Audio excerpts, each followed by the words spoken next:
तो फाइनली आज हम कवर करने वाले कलिंग गेम आर के एपिसोड नंबर 3 को। और आज की वीडियो काफी ज्यादा इंटरेस्टिंग होने वाली है, तो वीडियो को लाइक एंड चैनल को सब्सक्राइब करना मत भूलना। तो चलो यार अब अपने वीडियो को स्टार्ट करते बिना किस देरी के।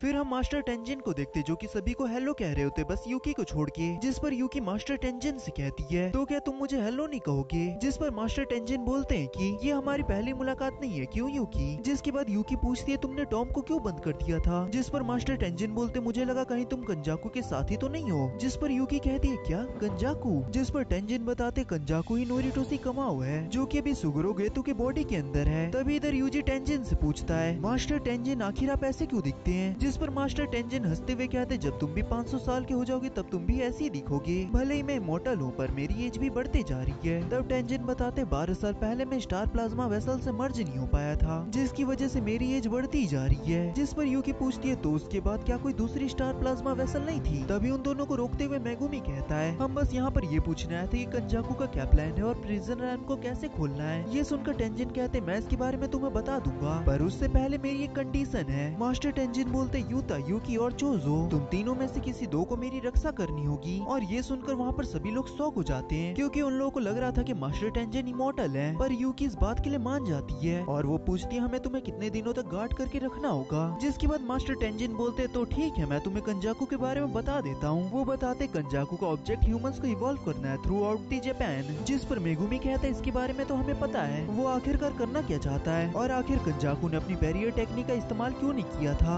जापान में सभी लोगों को सॉर्सरर बनाने के लिए, उसने आइडल ट्रांसफिकेशन का यूज क्यों करा। जिस पर मास्टर टेंजिन बोलते क्योंकि वो कर्स एनर्जी को लैक करता है, इतने तगड़े एवोल्यूशन के लिए बहुत ही ज्यादा कर्स्ड एनर्जी चाहिए और जिस मेथड से वो एवोल्यूशन करने वाला है उसके अंदर वो मुझे और ह्यूमन काइंड को मर्ज करेगा। और ये सुनकर यूजी कहता तो क्या ये पॉसिबल भी है क्योंकि आप तो सिर्फ स्टार प्लाज्मा वेसल से मर्ज हो सकते हो। जिस पर मास्टर टेंजिन बताते हाँ पहले ऐसा ही था लेकिन 12 साल पहले मैं स्टार प्लाज्मा वेसल से मर्ज नहीं हो पाया था जिस वजह से मेरी एज अब बढ़ती जा रही है और इस टाइम पर मैं एक ऐसी फॉर्म पर आ चुका हूँ कि मैं किसी से भी मर्ज हो सकता हूँ। जिस पर चोजो मास्टर टेंजिन से पूछता है तुम तो सिर्फ एक हो तो तुम अलग अलग लोगों से मर्ज कैसे होगे। जिस पर मास्टर टेंजिन बोलते क्योंकि इस टाइम पर मैं इतना ज्यादा इवॉल्व हो चुका हूँ कि अब मैं ही पूरी दुनिया हूँ और मेरी सोल हर जगह एग्जिस्ट करती है। जो इंसान मुझसे मर्ज होगा वो एक सॉर्सरर से काफी ज्यादा पावरफुल होगा या कहें वो एक नया ही जीव होगा। फिर हमें यहाँ पर पता चलता है मास्टर टेंजिन बैरियर मैजिक को पोजेस करते हैं जिस वजह से वो अपने इस फॉर्म को मेंटेन करके रखे हुए हैं और खुद को कंट्रोल कर रहे हैं। बट अगर कोई भी ह्यूमन इवॉल्व हो गया और अगर वो आउट ऑफ कंट्रोल हुआ तो दुनिया खत्म हो सकती है और जो हाल टोक्यो का होगा वो पूरे वर्ल्ड का भी हो सकता है। और ये सब सुनकर यूजी कहता आखिर कंजाकू ऐसा करना क्यों चाहता है, बट इसका आंसर मास्टर टेंजिन के पास भी नहीं था। अब माकी मास्टर टेंजिन से पूछती आप मर्ज होने से रिफ्यूज क्यों नहीं कर देते। जिस पर मास्टर टेंजिन बोलते कि यही एक दिक्कत है, मैं इस टाइम पर इतना ज्यादा इवॉल्व हो चुका हूँ कि मैं एक ह्यूमन से ज्यादा एक कर्स स्पिरिट हूँ और इसी वजह से मैं कर्स स्पिरिट मैनिपुलेशन वाले सॉर्सरर के लिए टारगेट हूँ। और तुम्हें पता ही हो गया तो कि कर्स टेक्निक कर्स स्पिरिट मैनिपुलिकेशन है। और ये बात सुनते ही सभी को समझ में आ जाता है कि आखिर कंजाकू ने गैतो की बॉडी पर क्यों कब्जा किया है और मास्टर टेंजिन को पता है कि कंजाकू की क्या एबिलिटी है और वो ये भी जानते जब भी कंजाकू और उनका सामना होगा कंजाकू उसी वक्त उन्हें सील कर देगा। और यही वजह थी कि मास्टर टेंजिन का टॉम सभी को रिजेक्ट कर रहा था और ये सुनकर यूटा समझ जाता है कि इसीलिए मास्टर टेंजिन को प्रोटेक्शन चाहिए। और हमें यहाँ पर ये भी पता चलता है कि मास्टर टेंजिन के बाद कंजाकू ही सबसे पावरफुल है बैरियर टेक्निक्स का इस्तेमाल करने में और वो कभी भी मास्टर टेंजिन के टॉम को अनडिफाइन कर सकता है। जिस पर यूकी पूछती है तो वो अभी भी आपके टॉम को अनडिफाइंड क्यों नहीं कर देता। जिस पर मास्टर टेंजिन बोलती है क्योंकि उसके पास अभी इतनी कर्स्ड एनर्जी नहीं है। फिर इसके बाद हमें कंजाकू का पास्ट बताया जाता है। हमें बताया जाता है पास्ट में कंजाकू 6i यूजर से 2 बार हार चुका है और उससे हारने के बाद कंजाकू समझ जाता है कि वो 6i यूजर को कभी भी नहीं हरा सकता, इसीलिए वो स्टार प्लाज्मा वेसल और 6i यूजर के पैदा होने के 1 महीने बाद उन्हें मार देता है। पर जैसी मास्टर टेंजिन के मर्जिन का दिन आता है उसी दिन एक नया 6i यूजर और एक स्टार प्लाज्मा वेसल अपीयर हो जाता है और अब कंजाकू जानता था कि वो 6i यूजर को नहीं हरा पाएगा, इसीलिए वो प्रिजन रैल्म को ढूंढने लगता है ताकि वो उसकी मदद से 6i यूजर को पकड़ सके। और कंजाकू ये भी जानता था कि एक ही टाइम पर 2 6i यूजर एग्जिस्ट नहीं कर सकते। पर कंजाकू के प्रिजन रैल्म ढूंढने से पहले ही एक ऐसे इंसान की एंट्री होती है जो हर चीज बदल के रख दिया, जो कि था तोजी जेनिन। तोजी जेनिन आके स्टार प्लाज्मा वेसल को मार देता है जिस वजह से टेंजिन का मर्ज रुक जाता है और उसकी एवोल्यूशन शुरू हो जाती है। और उसके बाद एक सॉर्सरर भी आ जाता है जिसके पास कर्स मैनिपुलिकेशन की टेक्निक होती है जो कि था गैतो। और धीरे धीरे कंजाकू जो चाहता था वो होने लग जाता है। सिर्फ उसके पास प्रिजन रैल्म नहीं थी पर 6 साल बाद उसे वो भी मिल जाता है। ये सब सुनकर मेगुमी कहता है लेकिन आखिरकार ये कलिंग गेम क्यों हो रहा है। तब मास्टर टेंजिन बताते कलिंग गेम इसीलिए हो रहा है क्योंकि कंजाकू कर्स एनर्जी को इकट्ठा कर सके और जब कलिंग गेम में सॉर्सरर्स लड़ेंगे तब उनकी लड़ाई की वजह से कर्स्ड एनर्जी बाहर निकलेगी और उसी कर्स एनर्जी का इस्तेमाल कंजाकू मर्जिंग के लिए करेगा। मास्टर टेंजन ये भी बताते कलिंग गेम का मास्टर कंजाकू नहीं है, तो अगर तुम उसे मार भी दोगे तभी भी कलिंग गेम चलता ही रहेगा। ये गेम तब तक ये चलेगा जब तक ये सारे प्लेयर्स खत्म नहीं हो जाते,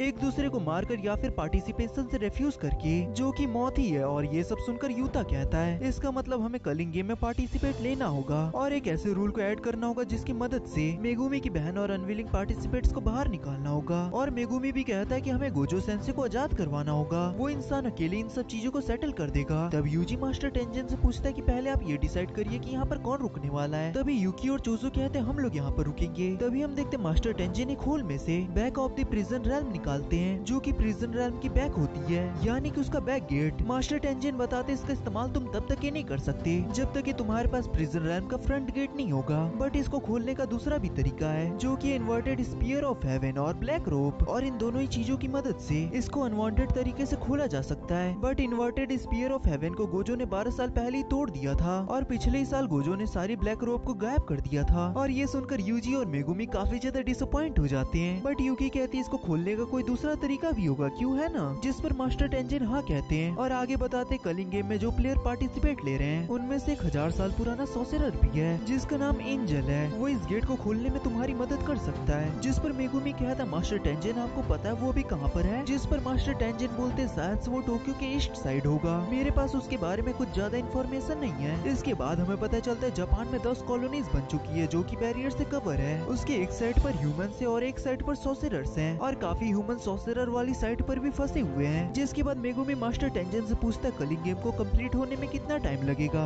जिस पर मास्टर टेंजन बोलते शायद 2 महीने। इसके बाद मास्टर टेंजन कलिंग गेम के रूल्स को बताने लगते हैं। कलिंग गेम का रूल नंबर 1 ये होता है कि किसी भी प्लेयर की कर्स टेक्निक अवेकन होने के बाद 19 दिन के अंदर उसे कलिंग गेम में पार्टिसिपेट लेना होगा। और ये सुनकर मेगुमी सोचता है कि उसकी बहन के पास 10 दिन और 15 घंटे हैं। इसके बाद मास्टर टेंजन दूसरा रूल बताते हैं कि जो भी प्लेयर फर्स्ट रूल को ब्रेक करेगा उसकी कर्स टेक्निक को हटा दिया जाएगा, यानी कि उसे मार दिया जाएगा। और यही बात माकी को सोको ने पहले ही बता दी थी, बट ये रूल माकी पर काम नहीं करता क्योंकि माकी के अंदर कोई भी कर्स टेक्निक है ही नहीं। जिसके बाद मास्टर टेंजन तीसरा रूल बताते हैं कि अगर कोई भी प्लेयर कॉलोनी के अंदर एंटर कर जाता है तो वो भी इस गेम का हिस्सा बन जाएगा। और ये सुनकर यूजी कहता तो फिर उन सिविलियंस का क्या जो कि बैरियर के अंदर पहले से ही है, जिस पर मास्टर टेंजन कहते कि उन्हें एक चांस दिया जाएगा बाहर निकलने के लिए। मास्टर टेंजन कहता है ऐसा कोई रूल नहीं है जो कहता हो हम कॉलोनीज के अंदर या बाहर जा सकते हैं, कोई भी कॉलोनीज के अंदर और बाहर कभी भी जा सकता है। इसके बाद मास्टर टेंजन रूल नंबर 4 बताते हैं, जो कि ये था कि तुम जितने ज्यादा लोगों को मारोगे उतने ज्यादा तुम्हारे पॉइंट्स बढ़ेंगे। और रूल नंबर 5 ये था कि एक सॉर्सरर को मारने का 5 पॉइंट और नॉन सॉर्सरर को मारने का 1 पॉइंट। मास्टर टेंजन बताते कि हर एक प्लेयर के पास शिकिगामी होगा जिसका नाम कोगेन है, जो कि तुम्हें गाइड करेगा और वही लगभग इस गेम का मास्टर होगा क्योंकि उसी को कहकर तुम गेम में रूल्स को ऐड करवा सकते हो। इसके बाद मास्टर टेंजन 6th रूल बताते हैं कि 100 पॉइंट के बाद ही तुम किसी रूल को ऐड करवा सकते हो। और ये सुनकर वहाँ पर सभी लोग उदास हो जाते हैं और यूजी कहता है कि ऐड करने से बढ़िया किसी रूल को हटा सकते तो बढ़िया होता। जिस पर मेगुमी कहता हम ऐसा रूल तो ऐड करवा ही सकते जो कि प्रीवियस रूल के इफेक्ट को हटा दे। इसके बाद मास्टर टेंजन 7th रूल के बारे में बताते हैं, जो कि ये था कि कोई भी न्यू रूल ऐड होगा तो वो प्रीवियस रूल को इफेक्ट नहीं करना चाहिए, अगर वो इफेक्ट नहीं होगा तभी रूल मास्टर उसे ऐड करेगा। ये सुनकर सभी लोग सोचते हैं क्या ये फेयर भी है, ना ही हम किसी रूल को हटा सकते हैं ना ही हम ऐसे रूल को ऐड कर सकते जो कि प्रीवियस रूल को इफेक्ट करे, तो आखिर इसका फायदा ही क्या है। इस पर मास्टर टेंजन कहते ये रूल सिर्फ तुम पर ही नहीं बल्कि कंजाकू पर भी लागू होते हैं। इसके बाद मास्टर टेंजन कलिंग गेम का आखिरी रूल बताते हैं, जो कि ये था कि अगर किसी भी प्लेयर के पॉइंट 19 दिनों तक सेम रहे तो उसकी कर्स टेक्निक रिमूव हो जाएगी, यानी कि उसे मार दिया जाएगा। और ये सुनकर यूजी कहता मुझे लोगों को फिर मारना होगा। इसके बाद ये सभी लोग अपने अपने रोल को डिसाइड कर लेते हैं। जोजो और यूकी मास्टर टेंजन को गार्ड करने के लिए यहीं पर रुकते हैं और माकी डिसाइड करती कि वो जेनिन क्लैन में जाके कर्स टूल को इकट्ठा करेगी। पर ये सुनकर यूजी कहता पर जेनिन क्लैन का लीडर मेगुमी था ना, जिस पर मेगुमी कहता इसके बारे में मैं तुम्हें बाद में बता दूंगा। और यूटा डिसाइड करता है कि वो भी कलिंग गेम में पार्टिसिपेट करेगा ताकि वो कुछ इन्फॉर्मेशन इकट्ठा कर सके। यूटा आगे कहता है कि हम लोग एक दूसरे की कॉलोनी से दूर रहेंगे ताकि हम एक दूसरे को ना मार दें, क्योंकि अगर ये लोग एक ही कॉलोनी में आ गए तो इन लोगों को आपस में ही लड़ना होगा। और ये सुनकर यूटा और यूजी सोच में पड़ जाते हैं कि यूजी ने कहा था कि अगर मैं सुकुना में बदल जाऊं तो तुम मुझे मार देना, बट अगर यूटा यूजी से दूर रहा और यूजी सुकुना में बदल गया तो यूटा तो उसके साथ होगा ही नहीं उसे रोकने के लिए। और उन्हें इस बात की भी चिंता थी कि अगर यूजी के साथ मेगुमी होगा तो सुकुना उसके साथ कुछ कर सकता है। और इधर मेगुमी उन लोगों को देखकर समझ जाता है कि वो लोग उसके लिए चिंता कर रहे हैं, तो वो उन दोनों से कहता है कि इसके बारे में मत सोचो, सब कुछ ठीक होगा। तभी इधर माकी यूजी और मेगुमी को हकारी के पास जाने के लिए कहती है, जो कि जुजुत्सु हाई के 3rd ईयर का स्टूडेंट था जिसको कि सस्पेंड कर दिया गया था। माकी यूजी और मेगुमी से कहती है कि हमें ज्यादा से ज्यादा लोगों को अपनी टीम में करना होगा, जिस पर यूजी पूछता है क्या वो टफ है, जिस पर यूटा जवाब देता है कि वो मुझसे भी ज्यादा स्ट्रॉन्ग है। इसके बाद मेगुमी, यूजी, माकी और यूटा यहाँ से जाने लग जाते हैं। यूजी यहाँ से जाते हुए चोजो से थैंक्स कहता है, जिसके जवाब में चोजो यूजी से कहता है कि मरना मत, और इसके बाद वो रोने लग जाता है। इसके बाद हमें एक कॉमेडियन को दिखाया जाता है जो कि एक शो कर रहा होता है, और उसके शो को देखने काफी कम लोग आए हुए थे, और इस कॉमेडियन का नाम ताकाबा होता है। और जो ताकाबा का बॉस होता है वो उस पे काफी चिल्लाता है और तुम्हारे जोक्स पर कोई भी नहीं हंसता, और अब मैं तुम्हें इस जॉब से निकाल रहा हूँ। तभी हम देखते वहाँ पर ताकाबा के साथ एक और आदमी बैठा हुआ था जो कि ताकाबा की तारीफ करता और कहता है इस दुनिया में बस दो टाइप्स के कॉमिक्स डिमांड में रहते हैं, एक कॉमिक्स फनी होते हैं और जो दूसरे होते हैं वो सोचते हैं कि वो फनी है। और वो उस आदमी से पूछता है तो तुम बताओ तुम किस टाइप की हो। और इसी के साथ ये एपिसोड यहीं पर एंड हो जाता है। तो बस यार आज के लिए इतना ही, और अगर तुमको ये वीडियो अच्छी लगी हो तो वीडियो को लाइक एंड चैनल को सब्सक्राइब करना मत भूलना, और कमेंट में जरूर बताना कि तुम्हें ये वीडियो कैसी लगी। तो फिर जल्दी मिलते हैं ऐसी कोई इंटरेस्टिंग वीडियो में, तब तक के लिए बाय बाय, सायोनारा।